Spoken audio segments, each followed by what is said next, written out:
여러분 혹시 이제 겨울이 되어지면 여러분들이 스키 타러들 또 많이 가시고, 우리나라는 이제 그렇지 않지만 해외에서는 스키를 잘 타시는 분들이 이렇게 혼자 타시는 스키어들이 많이 있으시잖아요.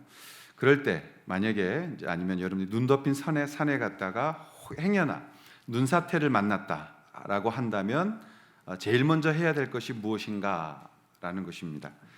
이 파퓰러 사이언스라는 이 잡지에 기록되어 나왔던 기사인데요.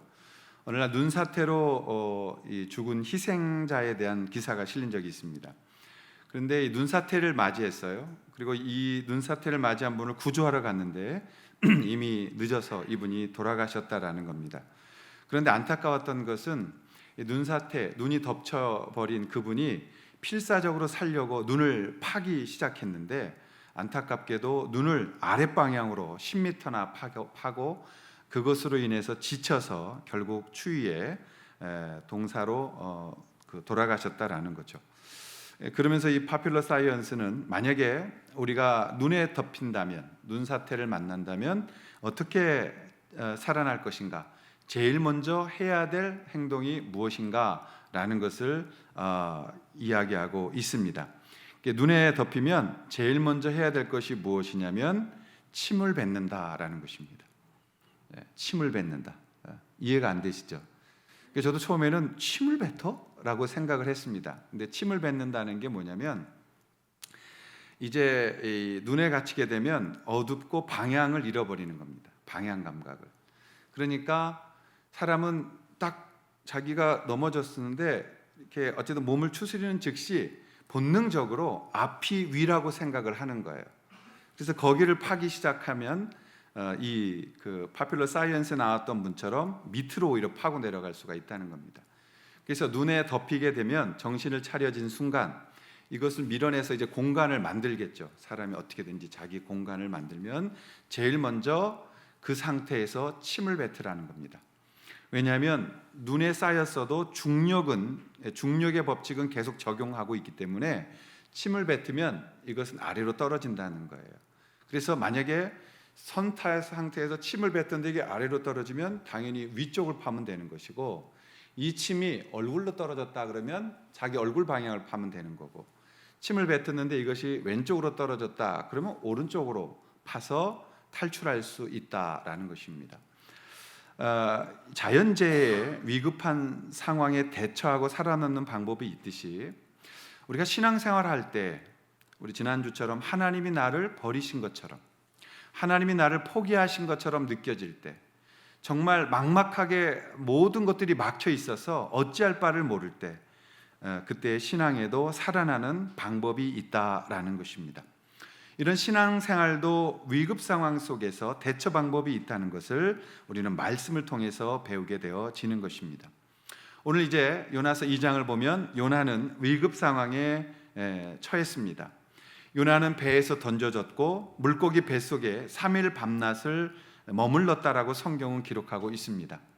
이것이 실화냐 아니냐 이런 이야기들을 많이 합니다. 그래서 제가 가끔 이런 반문을 할 때가 있습니다. 제가 어느 날 뉴스를 보고 있었는데요. 오래전 일입니다만 뉴스를 보고 있었는데 그 뉴스에 한 선원이 배에서 떨어진 거예요. 근데 배가 모르고 그냥 간 거예요. 그러니까 이 선원이 막 그냥 살려고 몸부림치고 지쳐서 이젠 더 이상 어떤 것도 할 수 없었을 때에 갑자기 거북이 한 마리가 오더니 자기의 등을 이렇게 들이대더랍니다. 그래서 이 선원이 그 거북이 등을 잡고 3일 밤낮을 무리를 떠다니다가 구조를 받은, 그것이 타임지에 실렸고 KBS 뉴스에 나왔던 일이 있었습니다. 만약에 제가 타임지에 실렸고 뉴스에 나왔다라는 근거를 대지 않으면 여러분들은 요나의 두 번째 이야기로 들으셨겠죠. 그러나 실제로 이것은 있었던 사실이고 그 사람은 그 이후로 거북이를 사랑하게 됐다라는 고백을 했습니다. 아니, 이런 이야기 아니라도 6일 전에 있었던 아주 놀라운 보도가 인도에서 있었죠. 인도에 있는 할머니 한 분이 연세가 우리 나이로 75세나 76세 되는 할머니가 쌍둥이를 출산했다라는 것입니다. 놀라지도 않으시네요. 뭐 그럴 수 있다는 거예요. 여러분들도 여러분, 우리 나이로 75세에서 76세 되는 할머니가 쌍둥이를 손자 손녀를 봤다는 게 아니라 본인이 출산했다. 여러분, 이게 요나의 뱃속 이야기보다 더 믿기 힘들지 않나요? 우리 아직도 이런 세상에는 우리가 이해 못하는 일들이 많고 또 하나님의 섭리는 다양하다는 것을 우리가 볼 수가 있는 것입니다. 오늘 요나는 사실 죽기를 각오하고 바다에 떨어진 겁니다. 하나님, 내가 차라리 죽어버리겠습니다. 내가 니느웨 가느니 차라리 여기서 인생을 끝나겠습니다. 저를 죽이세요 라는 자기 고집을 꺾지 않고 최고의 우상 숭배의 모습을 보이면서 바닷속으로 뛰어들었던 것입니다. 이런 상황 속에서 하나님은 당신의 자녀들을 당신의 영광에 쓰시기 위해서 어떤 일을 하시느냐라는 것입니다. 첫 번째는 그것은 바다의 밑바닥에 던지신다는 거예요. 하나님은 가차없이 이렇게 자기 고집을 부리는 사람들을 바닥까지 떨어뜨려 버리십니다. 자, 3절을 우리가 한번 같이 읽겠습니다. 3절입니다. 소리내서 같이 읽겠습니다. 시작. 주께서 나를 깊은 바다 가운데에 던지셨으므로 큰 물이 나를 둘렀고 주의 파도와 큰 물결이 다 내 위에 넘쳤나이다. 이 배 밑바닥에서 잠을 자던 요나를 깨운 것은 배의 선장이었어요. 이 선장이 빨리 올라오라고, 그래서 제비를 뽑았는데 요나가 뽑힙니다. 요나가 뽑히고 나니까 이 요나가 나를 던지라고, 내가 하나님 앞에 범죄했기 때문에 이런 엄청난 폭풍우가 갑자기 일어난 거니 나를 바다에 집어던지면 바다가 잠잠할 것입니다. 나를 던지십시오 라고 말합니다. 그리고 이 선원들은 의리를 지키기 위해서 요나를 던지지 않았어요. 그런데 점점 더 이 폭풍이 심해지니까 어쩔 수 없이 이 선원들은 요나를 바다에 던지게 되었습니다. 그리고 요나는 바다에 빠졌습니다. 여러분, 요나는 정말 하나님 앞에 자신의 고집을 버리지 않고 끝까지 자기 고집을 세우면서 바다로 들어간 것입니다. 그런데 요나는 하나님을 알지 못하는 사람이 아니었어요. 요나는 하나님께 부름받은 선지자였습니다. 그것은 하나님이 요나를 사랑하고 있었다라는 말입니다.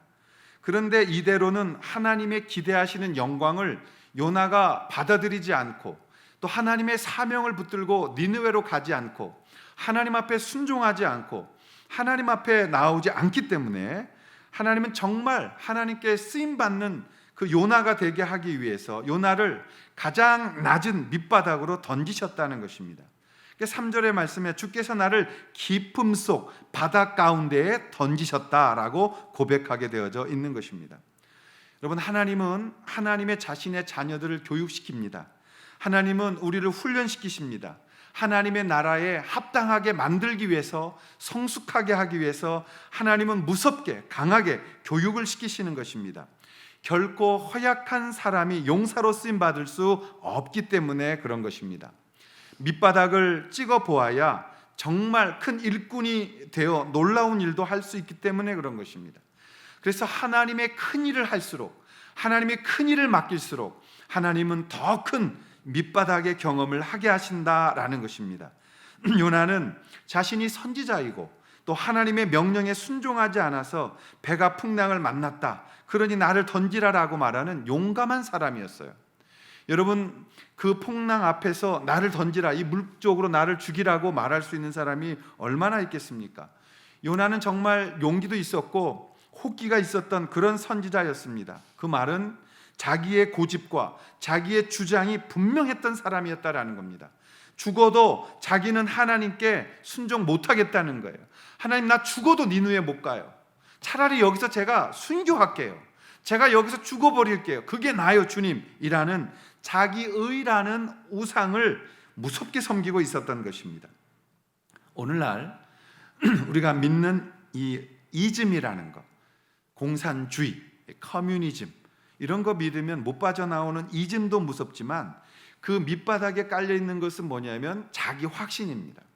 자기의 확신, 자기 생각에 빠지면 이렇게 우리도 엉뚱한 순교를 할 수 있다라는 것입니다. 그래서 하나님이 요나를 바다에 던져버리십니다. 어떤 마음이셨겠어요? 요나, 너 진짜 혼나볼래? 요나, 너 진짜 죽음이 얼마나 무서운 건지 좀 맛을 보아야 되는 거야. 요나, 너 정말 그렇게 큰 소리쳐? 너 정말 죽음이라는 것을 네가 감당할 수 있어?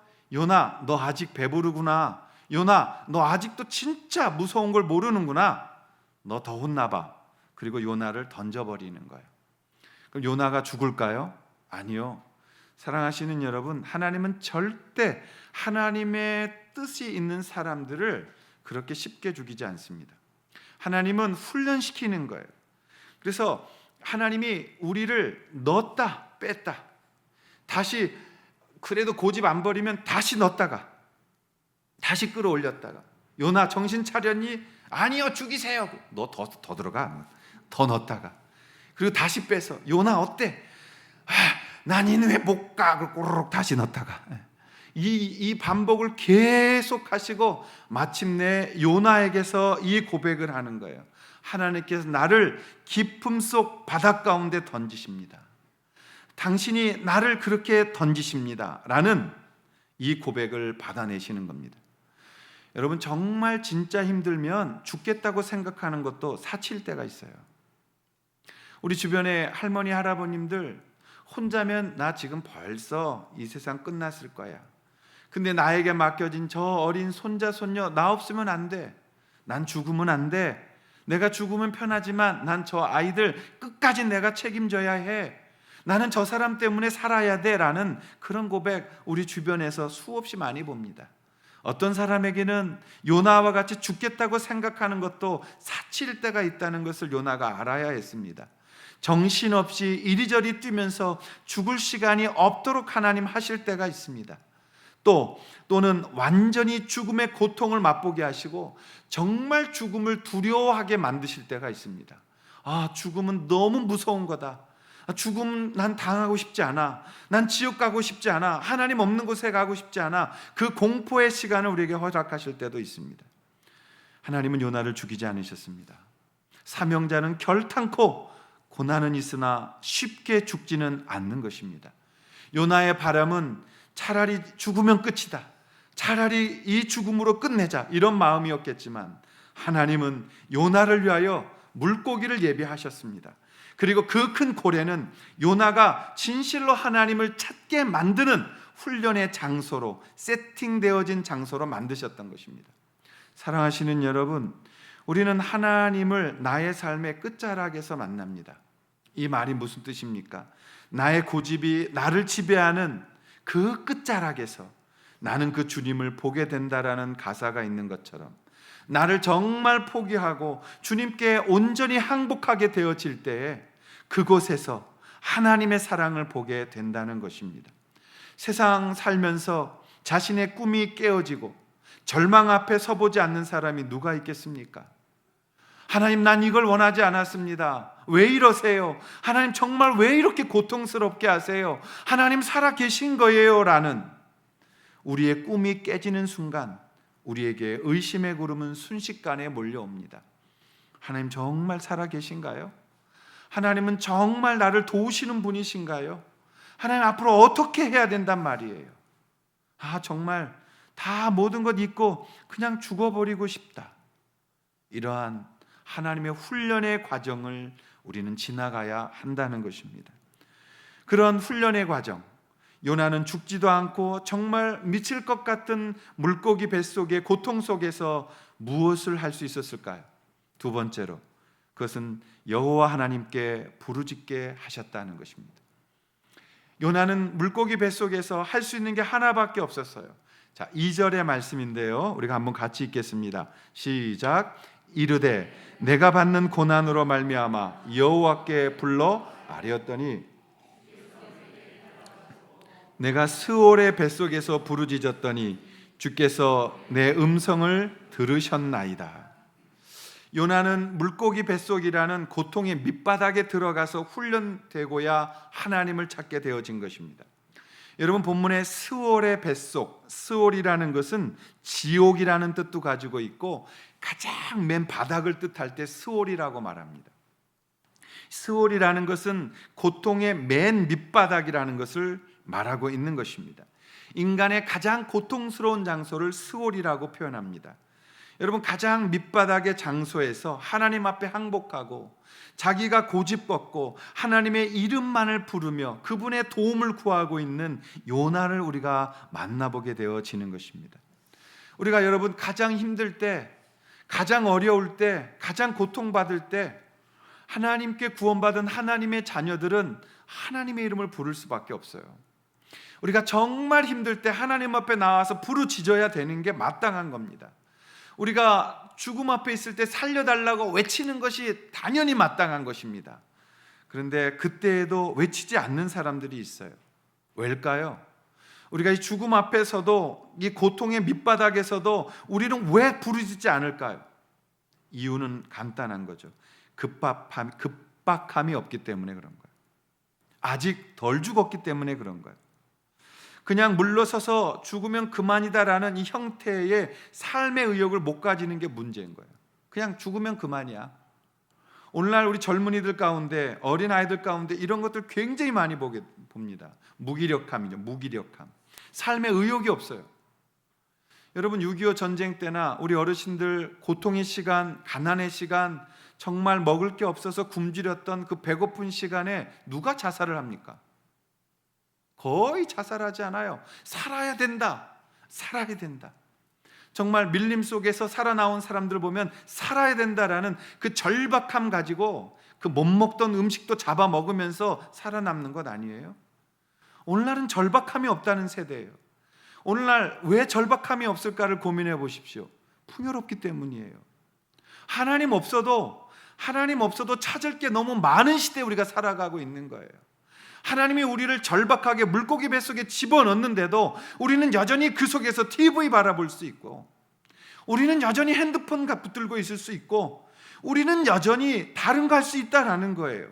우리는 여전히 서양 같은 경우에는 지금 그런 급박함 속에서도 마약에 취할지언정 하나님 앞에 나오지 않고, 도박에 빠질지언정 하나님 찾지 않고, 게임에 빠져서 며칠씩 잠 안 자고 그러다가 죽을지언정 하나님 찾지 않고, 관음, 또 수다스러운 뒷담화, 도피하는 문화, 이런 모든 것들이 아직 우리에게는 하나님을 찾지 못하도록 절박하게 만들지 못하게 한다는 겁니다. 여러분, 하나님이 우리의 인생 가운데 우리를 밑바닥에 던지실 때 다 내려놓으셔야 돼요. 그래서 귀를 막으셔야 돼요. 듣는 것 차단하고 하나님 앞에만 집중하셔야 돼요. 먹는 것도 차단하고 보는 것도 차단하고 하나님 앞에, 하나님, 나 정말 죽을 것 같아요. 하나님, 정말 나 힘들어요. 하나님, 어떻게 하면 좋겠어요? 라고 그 하나님 바라보셔야만 되는 겁니다.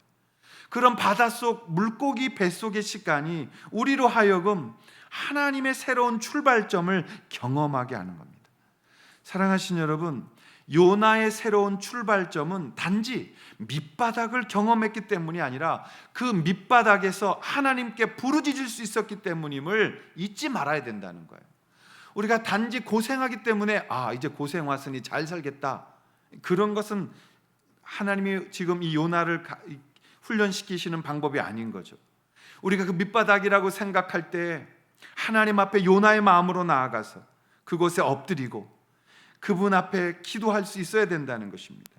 그래서 요나는 자신이 밑바닥에 던져섰을 때 이런 고백을 한 겁니다. 3절에 보면, 주께서 나를 깊음 속 바다 가운데에 던지셨으므로 큰 물이 나를 둘렀고 주위의 파도와 큰 물결이 다 내 위에 넘쳤나이다 라고 고백합니다. 여러분, 그 속에서, 그 뱃속에서 그 산의 뿌리와 바다의 이 버려졌던 것들이 머리에 엉켰다라고 요나는 고백합니다. 그 속에서 하나님 앞에 직면하면서 요나는 고백합니다. 하나님, 주의 큰 물과 주의 큰 파도와 큰 물결이 나를 덮칩니다. 하나님, 정말 하나님 없이는 난 어떤 것도 할 수 없습니다. 주님, 나를 도와주십시오. 그게 부르짖는 거예요. 여러분, 하나님 앞에 나와서 부르짖어 보시지 않겠습니까? 가장 어려울 때, 요나와 같을 때, 하나님 도우심이 필요할 때 우리가 그분께 나와서 그분을 바라보며 부르짖을 수만 있다면 저는 요나와 같이 살게 될 줄로 믿습니다. 우리나라에는 큰 트라우마가 있죠. 세월호라는 트라우마가 있어서 배가 바다에 빠졌다 그러면 전 국민이 다 경기를 합니다.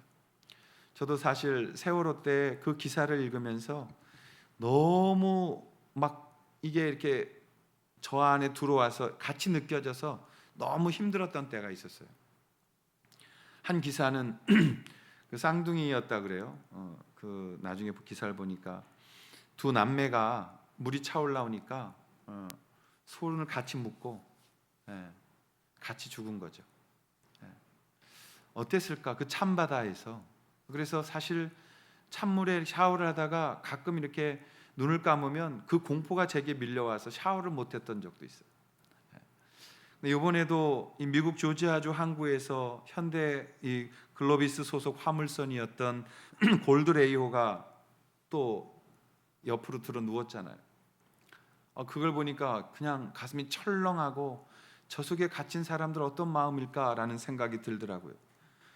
미국이 발빠르게 움직여서 모든 갇혀있던 선원 4명을 40시간 만에 구조했습니다. 근데 그 구조의 방법을 들어보면 두드리는 거예요. 바깥에서 두드리고 다니는 거예요. 철로. 그럼 안에 살아있는 사람이 나가 여기 있다 도와달라고, 나 살려달라고 그 안에서 부르짖죠. 근데 여러분 그 소리를 부르짖는다고 그 강판을 뚫고 들리겠어요? 그러니까 손으로 두드리는 거예요. 이 손이 뭐 잡은 게 있으면 잡은 걸로 두드리겠지만 없으면 어떡하겠어요? 나 여기 있다고, 나 여기 있다고 그 맨손이 깨져서 피가 나더라도 두드리면서 간절하게 나 여기 있다고, 나 여기 있다고. 여러분 그렇게 구조 요청을 하지 않았을까요? 우리가 하나님 앞에서 요나와 같이 하나님의 가장 어려운 시기를 보내게 하실 때 우리가 이길 수 있는 방법은 하나밖에 없어요. 하나님, 내가 이곳에서 주께 부르짖나이다. 주님, 내가 주님 수월의 뱃속에서 가장 고통의 그 현장에서 주님 부르짖나이다. 주님, 내가 여기 있나이다.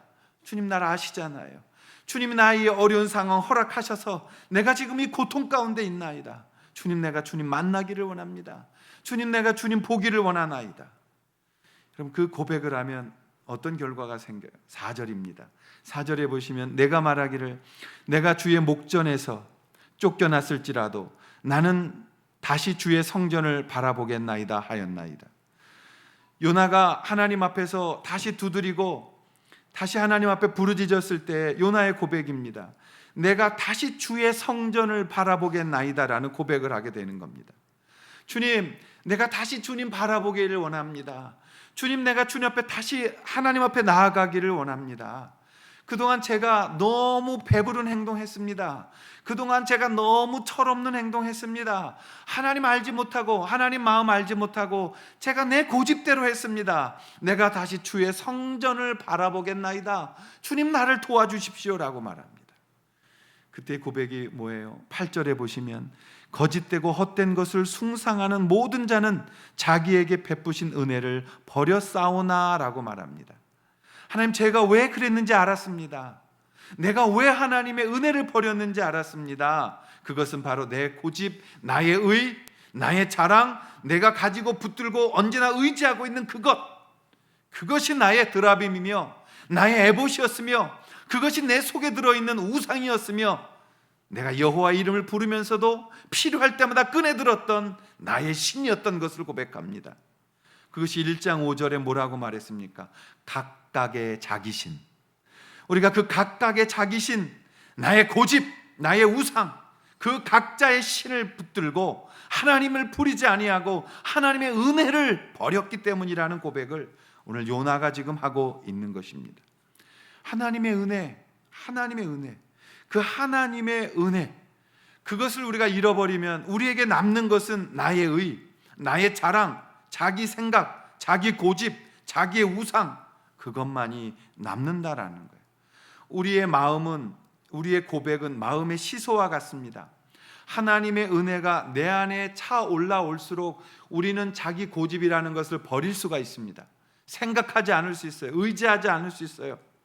그러나 하나님의 은혜가 내 안에서 사라져 갈수록 우리는 나의 의, 나의 고집, 그것만이 나의 생각으로 차 올라오는 것입니다.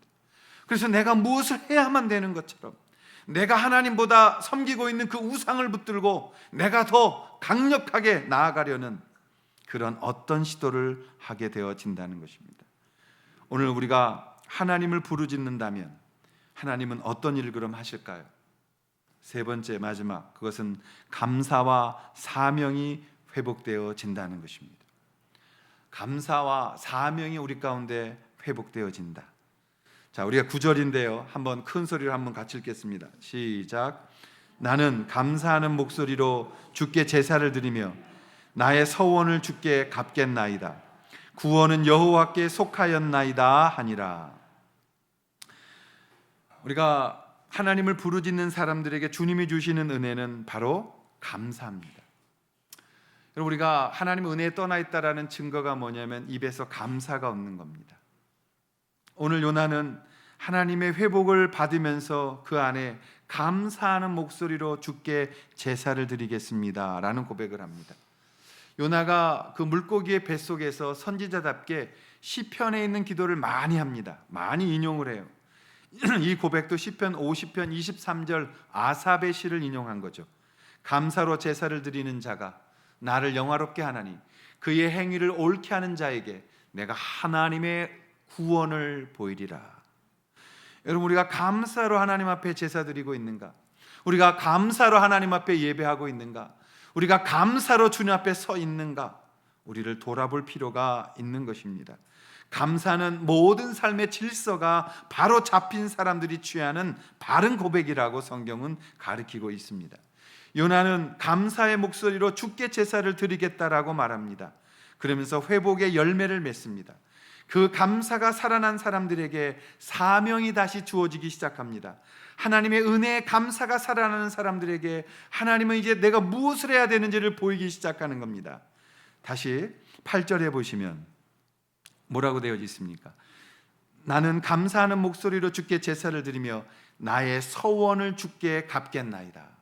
나의 서원을 주께 갚겠나이다. 여기서 서원이라는 것이 히브리어로 나다르라는 말입니다.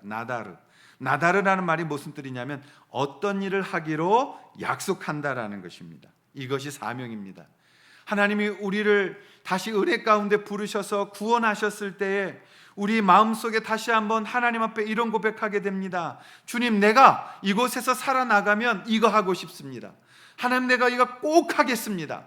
하나님, 이 일 저에게 맡겨주시면 이걸 제가 알고 이 일에 내 삶을 드리겠습니다라는 하나님의 소명, 하나님의 사명, 그 소원을 하나님 앞에 올려드리게 되어진다라는 것입니다.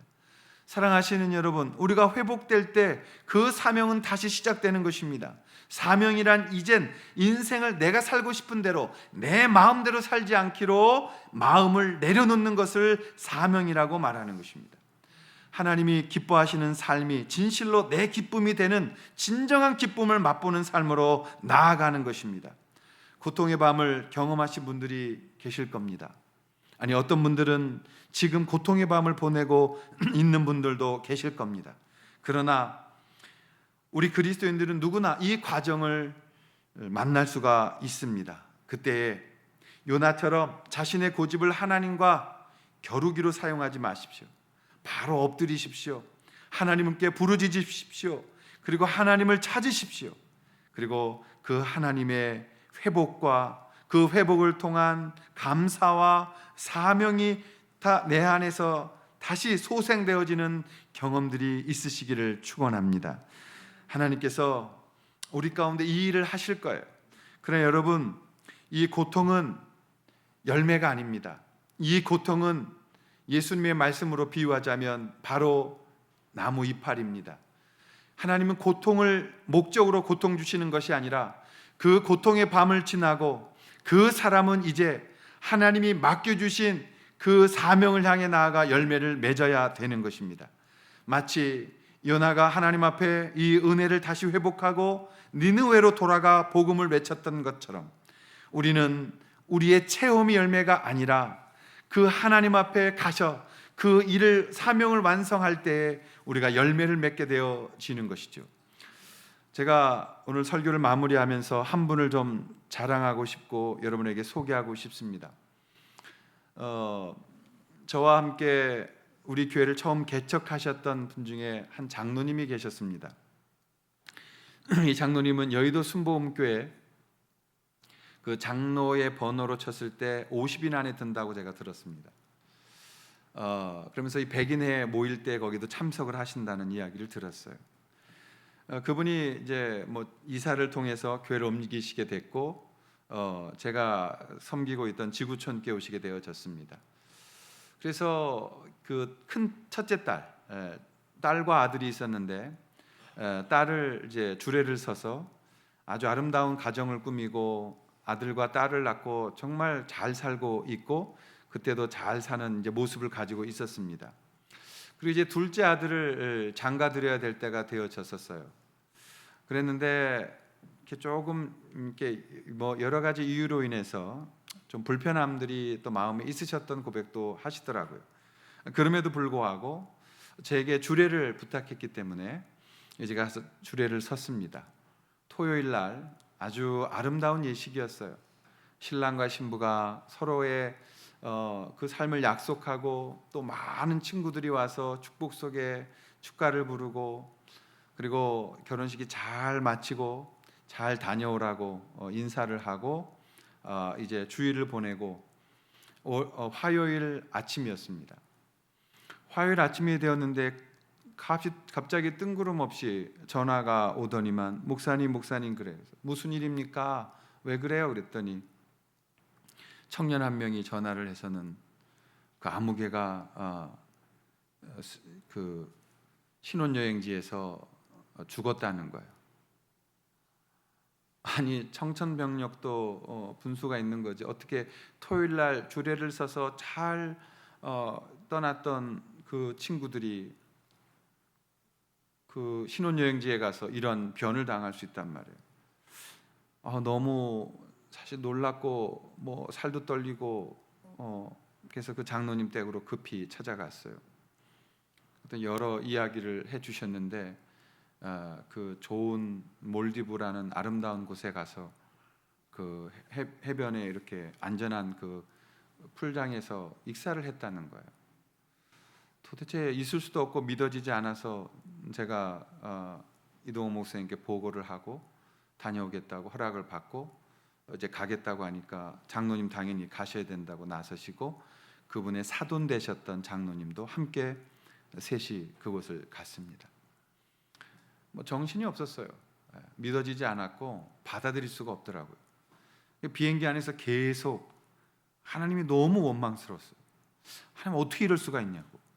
하나님 어떻게 이런 아름답고 귀한 젊은이들, 또 얼마나 열심을 다했고 얼마나 리더로서 참 좋은 신앙자였고, 그리고 얼마나 귀한 형제와 자매였는데 하나님 그 형제를 이렇게 하실 수가 있냐, 이해가 안 된다고. 그런 모습 속에 비행기를 갈아타고 또 가서 몰디브에 도착을 했습니다. 갔더니 거기는 이슬람 국가이기 때문에 화장을 할 수가 없는 거예요. 그러니까 변변한 그 화장터도 없고 뭐 이런 영안실이 없어서 그냥 이런 큰 냉장고에 시신을 보관하고 있더라고요. 그것을 빼보고 제가 너무 화가 나서 리조트 모든 지배인을 불러내서 내 눈에서 확인하고 싶다. 경찰들 불러라. 그래서 무태서부터 경찰들이 왔고 제가 한 줄로 서서 여기서부터 다 들어가 보라고 그랬어요. 내 보는 앞에서 다 걸어 들어가 보라고. 경찰들이 비웃더라고요. 그러더니 시키니까 영사까지 오고 그러니까 어쩔 수 없어서 수영복 바람으로 걸어 들어가는데 갑자기 좀 깊어지는 데들이 있는 거예요. 그래서 싸우다가 이제 어쩔 수 없어서 그냥 뭐 우리 허락 없이 뭐 비행기로 공항으로 이 시신이 간 걸 다시 끌어다가 집어넣고 며칠을 쌓아가지고 제가 머리가 하얗게 됐습니다. 정말 놀랐습니다. 그때까지 흰머리가 하나도 없었는데 갑자기 며칠 지나서 잠도 못 자고 먹지도 못하고 계속 그들하고 싸워야 되고 이걸 어떻게 처리해야 되는지 전화하고 이러면서 며칠 사이 머리가 하얘졌어요. 이제 할 수 없어서 그 시신을 비행기에 싣고 옆 나라 스리랑카에 가서 화장을 했습니다. 영정 그 사진이 없어서 그 패스포드를 여권을 갖다 그 사진을 올려놓고 예배를 드렸어요. 참 기막혔죠. 그리고 긴 시간 화장터에서 나왔는데 거긴 또 곱게 이게 빠지지가 않는 거예요. 기술이 없대요. 그래서 또 이만하게 반골로 해서 이렇게 담아주더라고요. 그 뜨거운 걸 보면서 제가 참 뭐라고 할 말이 없는 거예요. 예배를 드리고 그거를 가져다가 봉함하고 하룻밤을 스리랑카에서 자고 다음날 비행기를 타고 오는데 계속 하나님 앞에 원망만 나오는 거예요. 하나님 도대체 이게 뭐 하는 거냐고. 돌아가는 즉시 목사 안 하고 싶다고. 하나님 다 하시라고. 하나님이 직접 말씀하시든지 변명하시든지 하나님이 하시라고. 나는 할 말이 없다고. 불평하고 성경 폈다가 접어가지고 다시 집어던져버리고 창밖 보고 또 형제 생각이 나고 또 눈물도 나고 내가 왜 이런 고통에 있어야 되는가 답답도 하고 창밖을 내다보았는데 밑에 도시니까 아직 별이 이 불빛이 많더라고요. 근데 그때 하나님이 갑자기 제게 말씀을 하셨어요. 창밖을 내다보고 있는데 너 저 밖 보이냐라고 말씀하시고 깜짝 놀랐죠. 너 아직도 몰디브가 여행하고 관광하고 먹고 돈 쓰고 노는 장소로만 보이냐라는 거예요. 네가 귀하게 여겼던 형제 한 명 내가 왜 그곳에서 데려갔는지 아직 모르겠냐?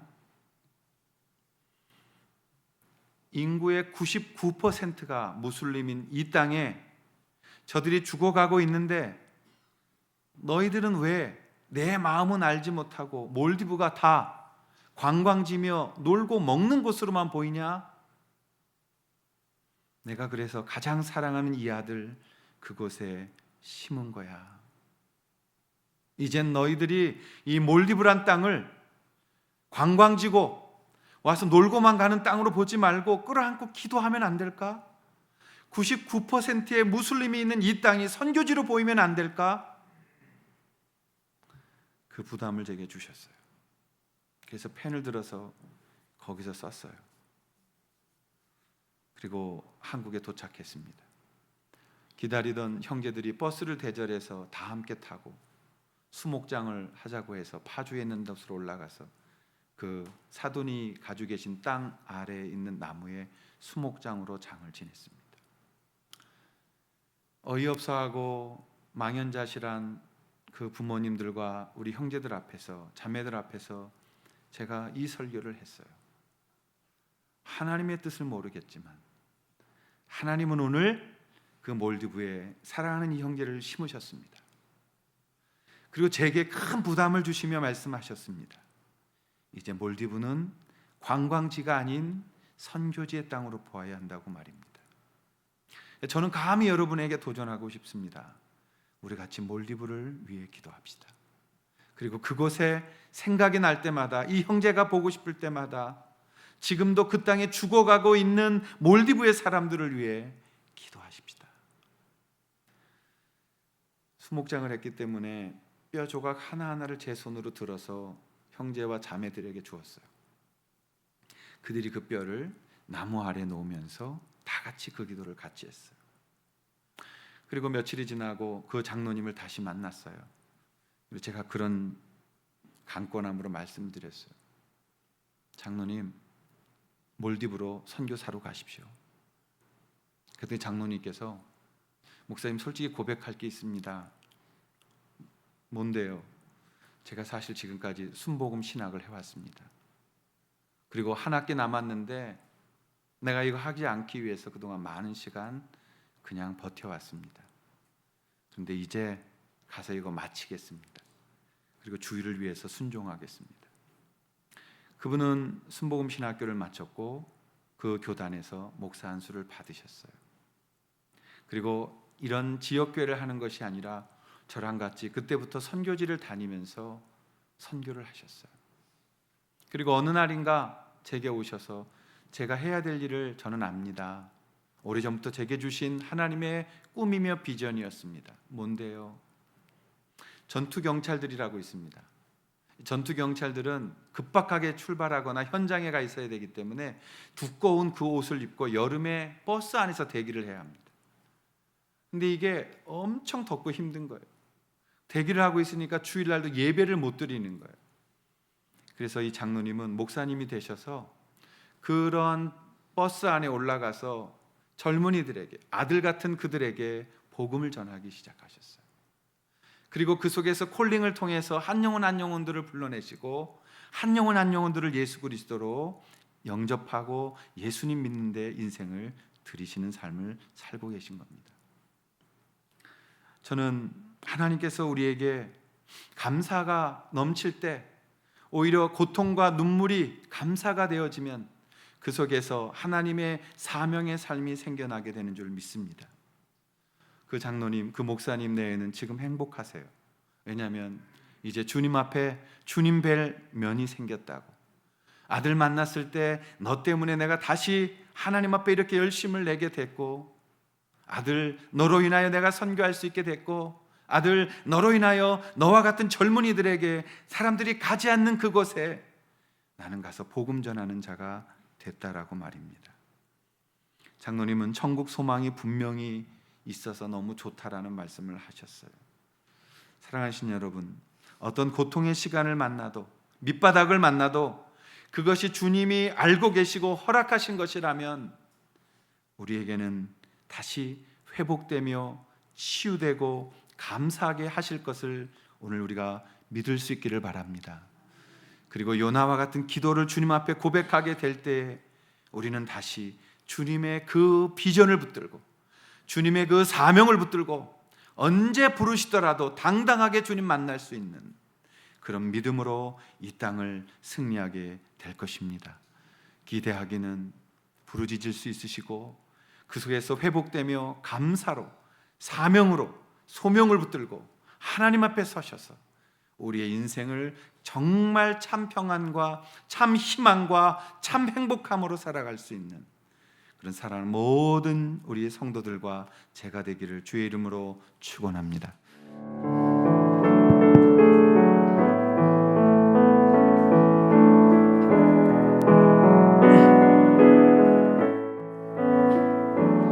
나의 힘이 되신 여호와여,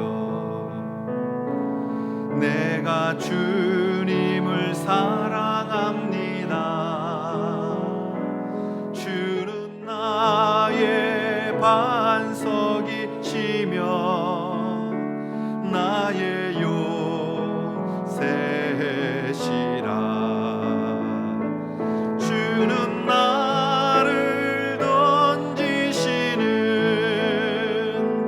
나의 주, 나의 하나님, 나의 피할 바위시요, 나의 방패시라. 나의 방패시라. 나의 하나님, 나의 하나님, 나의 하나님, 나의 하나님, 구원의 뿌리시요, 나의 산성이라. 나의 하나님, 나의 하나님, 나의 하나님, 나의 하나님, 생명의 면류관으로, 생명의 면류관으로 내게 세우소서. 나의 하나님,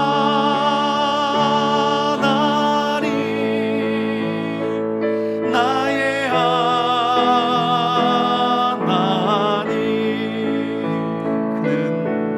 그는 나의 여호와, 나의 구세주, 나의 구세주. 우리 모두 다 함께 자리에 일어나셔서 주님 다시 오실 때까지 함께 고백하십시다. 주님 다시 오실 때까지 나는 이 길을 가겠습니다. 좁은 문 좁은 길 나의 십자가 지고 함께 고백하시겠습니다.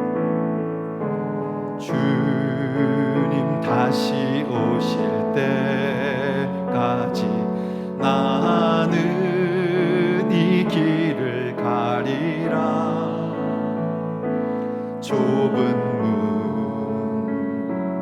좁은 길 나의 십자가 주님 다시 오실 때까지 나는 이 길을 가겠습니다. 주님 다시 오실 때까지 나는 이 길을 가리라. 좁은 문 좁은 길 좁은 길 나의 십자가 지고 나의 십자가 지고 나의 가는 이 길 끝에서 나의 가는 이 길 끝에서 나는 주님을 보리라. 주님 영광의 내 주님 나를 맞아주시리. 주님 다시 오실 때까지 나는 일어나 달려가리라. 주의 영광 온 땅 덮을 때 나는 일어나 노래할 것입니다. 나는 일어나 그 영광을 찬양할 것입니다. 하나님 아버지 우리를 도우십시오. 내 사모하는 주님 온 세상 구주시라. 내 사모하는 주님 영광의 왕이 주님 다시 오실 때까지 나는 일어나 주님 다시 오실 때까지 나는 일어나 달려가리라. 주의 영광 온 땅 덮을 때 주님 우리가 그것을 보게 하십시오. 나는 일어나 찬양할 것입니다. 나의 하나님 나의 사모하시는 주님 내 사모하는 주님 온 세상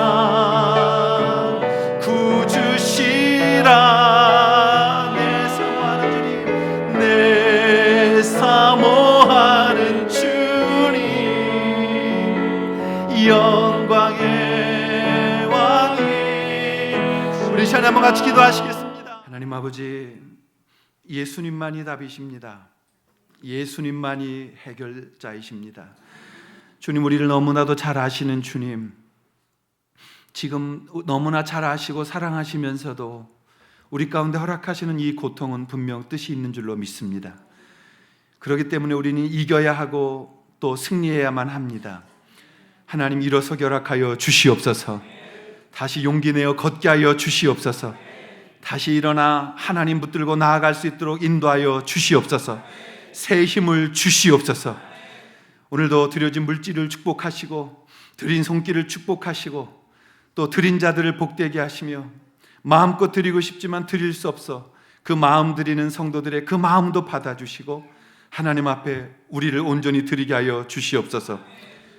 우리를 사랑하셔서 때로는 우리를 바닷속 깊은 곳에 던지기도 하시고 그곳에서 부르짖게 하시고 주님 그 부르짖을 때 회복시켜서 다시 우리에게 감사와 사명을 소생시키시는 주님, 우리도 그렇게 될 수 있도록 함께하여 주시기를 성부와 성자와 성령의 이름으로 간절히 축원하옵나이다.